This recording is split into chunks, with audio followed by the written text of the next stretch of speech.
नमस्कार, मैं हूं आपके साथ ईशा भार्गव। स्वागत है आपका प्राइम उत्तर प्रदेश में। तो रुक करते हैं उत्तर प्रदेश की बड़ी खबरों की ओर। केंद्रीय मंत्री स्मृति ईरानी अपने संसदीय क्षेत्र अमेठी के दौरे पर हैं। इस दौरान वो सुल्तानपुर जिले के हलियापुर पहुंची, जहां वो आयोजित विभिन्न कार्यक्रमों में शामिल हुई। कार्यक्रम के दौरान उन्होंने केंद्र सरकार द्वारा संचालित कई योजनाओं का लाभ लाभार्थियों को वितरित किया। शुभारंभ के बाद केंद्रीय मंत्री ने 50 लाभार्थियों को 1,80,00,000 रुपए का ऋण वितरण किया। आता है एक जगह अमृत सरोवर का भूमि पूजन का कार्यक्रम जो है वो संपन्न कराया गया है और हलियापुर में सुंदरा देवी शिक्षण संस्थान में ब्लॉक स्तरीय लोन मेला जो है आयोजित किया गया है, जिसमें लगभग 25 लाभार्थियों को हम लोगों ने अलग अलग बैंकिंग स्कीम्स में जो लाभान्वित किए गए हैं, मैडम के हाथों से उनको चेक डेमो चेक जो है हम लोगों ने दिलवाया है। अच्छा प्रोग्राम है, सभी जनपद स्तरीय अधिकारी उसमें लगे थे और अच्छा इसका मैसेज भी जाएगा, ज़्यादा प्रचार होगा। जब ये लोग घर जाएंगे तो और लोग भी इस लोन के साथ जो है जुड़ेंगे और उनके लिए आवेदन। वहीं यूपी सरकार माफिया अतीक अहमद के बाद अब माफिया मुख्तार अंसारी के कब्जे से खाली कराई गई जमीन पर गरीबों के आवास बनाने जा रही है। बता दें कि लखनऊ के डालीबाग में माफिया मुख्तार अंसारी और उनके बेटों का बंगला बना हुआ है। साथ ही उसके भाई अफजाल अंसारी का बंगला भी उसके बगल में बना है। मुख्तार की बहन और बहनोई की भी इस जगह पर जमीन है। 3 साल पहले लखनऊ विकास प्राधिकरण ने बुलडोजर चलाकर मुख्तार और उनके बेटों का बंगला गिरा दिया था। इन्हीं जमीनों पर अब प्रधानमंत्री आवास योजना के तहत फ्लैट बनाए जाने की योजना तैयार की गई है। उत्तर प्रदेश की सरकार अब माफियाओं के जमीनों पर गरीबों का आवास बनाने की योजना ला रही है, क्योंकि जिस तरह से माफियाओं ने गरीबों की ज़मीन पर कब्जा किया हुआ था, उसको लेकर अब सरकार भी सख्त हो चुकी है। क्योंकि जिस तरह से सरकार ने आपराधिक दुनिया से अर्जित की हुई ज़मीनें अब जब्त करना शुरू की है, तो उसी के ऊपर अब पीएम आवास बनाने की बात भी सामने आ रही है। इस मामले को लेकर 7 जुलाई को लखनऊ विकास प्राधिकरण के द्वारा लखनऊ डीएम सूरपाल गंगवार को एक पत्र भी लिखा गया है, जिसमें मुख्तार अंसारी की ज़मीन को देने की बात कही गई है। क्योंकि इस वक्त हम उसी ज़मीन पर मौजूद हैं, क्योंकि आप ये बोर्ड सामने देख रहे होंगे। इस बोर्ड पर साफ तौर से लिखा गया था, सूचना सर्वसाधारण को सूचित किया जाता है कि मुकदमा संख्या, धाराएं, उसके बाद ये मुख्तार अंसारी की जो ज़मीन का बोर्ड लगा हुआ है, क्योंकि ये ज़मीन मुख्तार अंसारी की है, इसको जब्त किया गया था।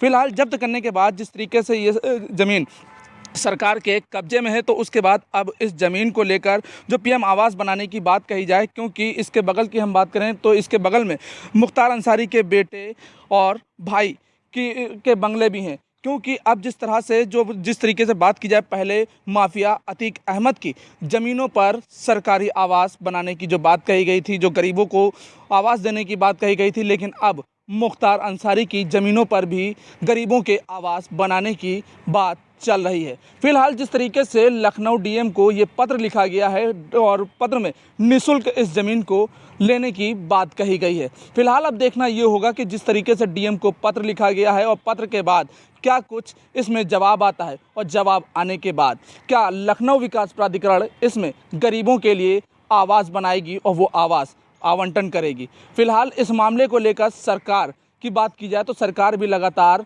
गरीबों के लिए काम करने की जो बात कर रही है, क्योंकि माफियाओं की जो ज़मीनें हैं उनको जब्त तो किया गया, लेकिन अब उस पर गरीबों के आवास भी बनाने की जो कवायद है वो कब तक पूरी होगी। वीडियो जर्नलिस्ट विजय के साथ मोहम्मद कलीम, प्राइम टीवी, लखनऊ।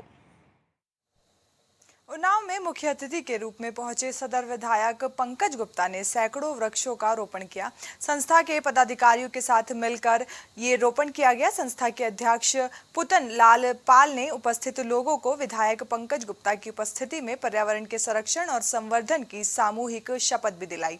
वहीं विधायक पंकज गुप्ता ने अपने संबोधन में कहा है कि हमारी सनातन संस्कृति में आदिकाल में वृक्षों को पूजा किया जाता था, क्योंकि वृक्ष हमारे जीवन का रक्षक है। इसलिए हर एक व्यक्ति का सामाजिक कर्तव्य है कि अपने जीवन में पेड़ लगाने के साथ उनकी रक्षा भी करें।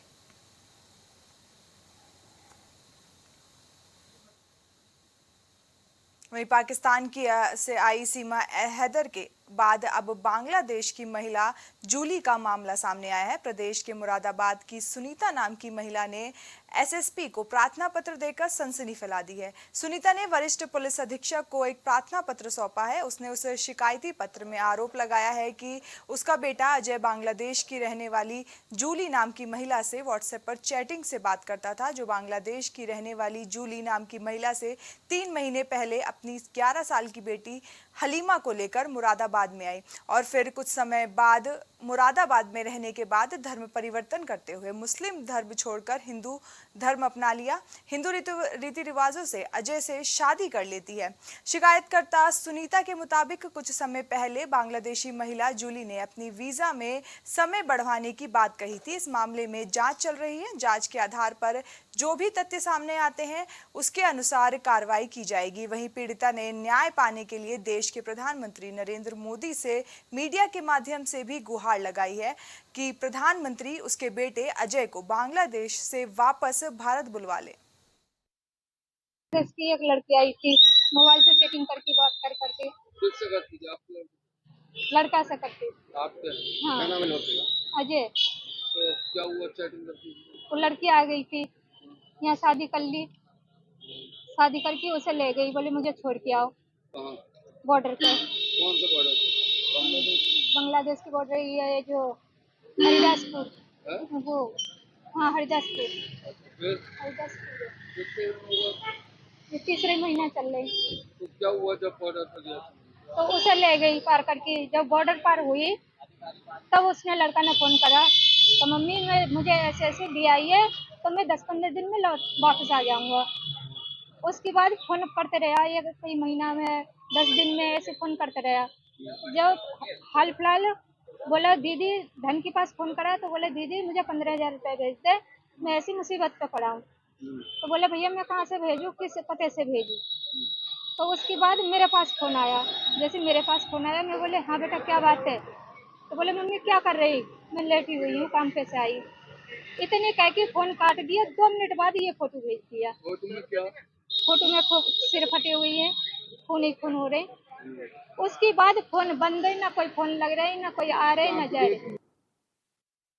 देखिए, एक महिला ने अभी कंप्लेन किया है कि उनका बेटा है वो किसी महिला के साथ में बाहर चला गया है और अब उसको वहाँ से नहीं आने दिया जा रहा है। इस मामले की जो जांच है वो हमारी इंटेलिजेंस टीम को दी गई है और इसमें अभी तक इस तरह का कोई जानकारी नहीं मिली कि वो महिला कौन थी और किसके साथ में वो गया है। इसके सभी तथ्यों की जांच की जा रही है और जांच के बाद में जो भी इसमें साक्ष्य आएंगे उनके आधार पर आगे इसमें विधिक कार्रवाई की जाएगी। वहीं अगली खबर प्रयागराज से है, जहां 37 एएनएम को नियुक्ति पत्र बांटे गए हैं। सीएमओ कार्यालय में आयोजित एक कार्यक्रम में इसका वितरण किया गया। वहीं सांसद रीता बहुगुणा जोशी ने सभी एएनएम को नियुक्ति पत्र बांटे। उत्तर प्रदेश की योगी सरकार में सरकारी नियुक्तियों की चयन प्रक्रिया पूरी तरह से पारदर्शी है। बिना किसी भेदभाव के लोगों को नौकरियां दी जा रही है। प्रदेश की राजधानी लखनऊ में जहाँ एक तरफ मुख्यमंत्री योगी आदित्यनाथ ने नव चयनित महिला स्वास्थ्य कर्मियों को नियुक्ति पत्र बांटे, वहीं प्रयागराज में भी उनके निर्देश पर नियुक्ति पत्र वितरण का कार्यक्रम आयोजित किया गया। योगी सरकार के निर्देश पर सांसद प्रोफेसर रीता बहुगुणा जोशी ने सीएमओ कार्यालय सभागार महिला स्वास्थ्य कर्मियों को नियुक्ति पत्र वितरित किए। आज के कार्यक्रम में 37 एएनएम्स जो अधीनस्थ सेवा चयन आयोग से चयनित होकर आई थी हमारे पास, उनका नियुक्ति पत्र माननीय सांसद महोदया प्रोफेसर रीता बहुगुणा जोशी जी के करकमलों से वितरित किया गया है। कितने सेंटर्स हैं अपने और कुल कितनी एएनएम प्रयागराज जिले में? हमारे कुल 746 स्वास्थ्य उपकेंद्र हैं, जिनके सापेक्ष अब इन 37 एएनएम्स को जोड़कर हमारे पास 831 एएनएम्स की रेगुलर एएनएम्स की संख्या हो गई है। अब इन 831 एएनएम्स के आने के बाद से हम ये प्रयास करेंगे कि जो डिलीवरी पॉइंट्स हैं उनके अलावा भी जितने भी हमारे उपकेंद्र हैं उन सब पर हम कम से कम एक एएनएम रखकर उन उपकेंद्रों को संतृप्त कर सकें। मेरा नाम क्षमा पांडे है और आज इस नियुक्ति पत्र को पाके हम बहुत ही खुश हैं।